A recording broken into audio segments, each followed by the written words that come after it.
BPF duluनि जय नांगोल पार्टीनि BPF हाग्रामा महिलारि जिंदाबाद नांगोलनि सावगारियाव भट जय नांगोल पार्टीनि जय BPF duluनि जय हाग्रामा महिलारिनि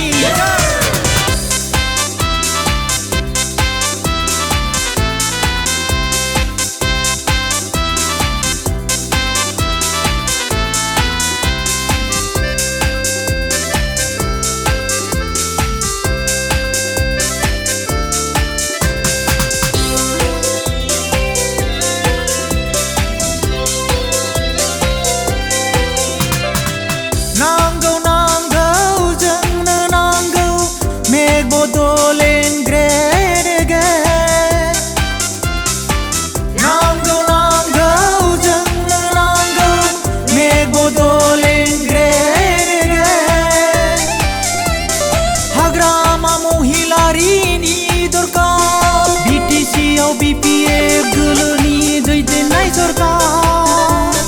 हाग्रामा महिलारिनि दरकार BTC-आव BPF duluनि दैदेननाय सरकार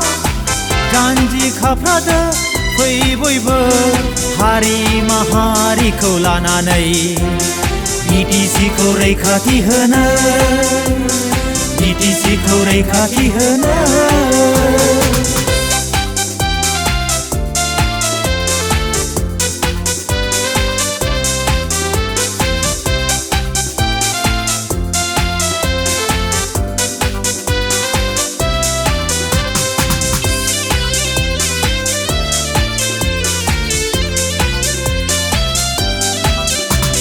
BPF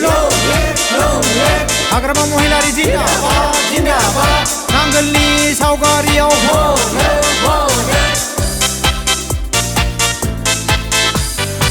BTC ओनसोलनि थागिबि जों भारत हादरनि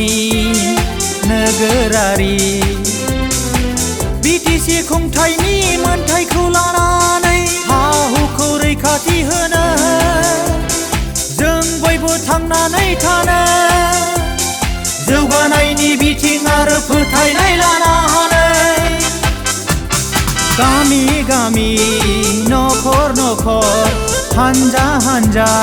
ओंखारबोबाय नांगोलनि सावगारियाव भट होनानै देरहासार होनो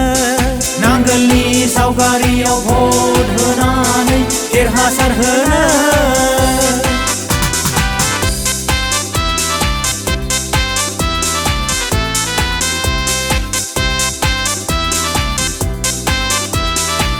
नांगोल पार्टीनि जय BPF duluनि जय हाग्रामा महिलारिनि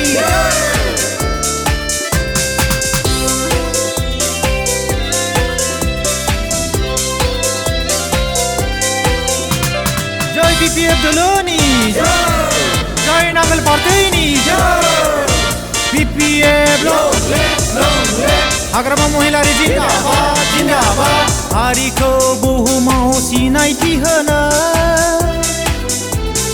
संबिधान खान्थिजों 8थि सिदुलाव थिसनजायो क'क्राझार चिरां बाक्सा उदालगुरि गंफ्रोमबो जिल्लायाव साब डिभिजन CIT आरो बड'लेण्ड इउनिभारसिटि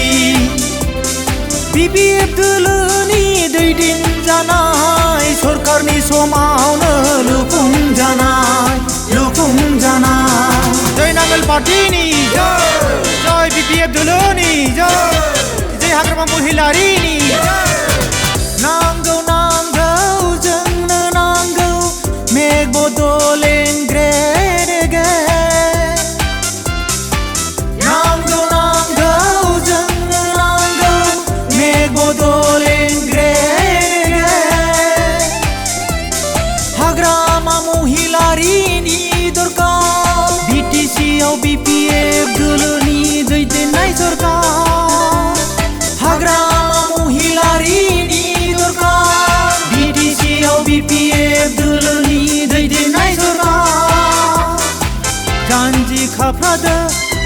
बयबो हारि माहारिखौ लानानै बिटिसिखौ रैखाथि होनो बिटिसिखौ रैखाथि होनो जय बिपिएफ दोलोनि जय नांगोल पार्टीनि बिपिएफ हाग्रामा महिलारि जिन्दाबाद जिन्दाबाद नांगोलनि सावगारियाव जय नांगोल पार्टीनि जय बिपिएफ दोलोनि जय हाग्रामा महिलारिनि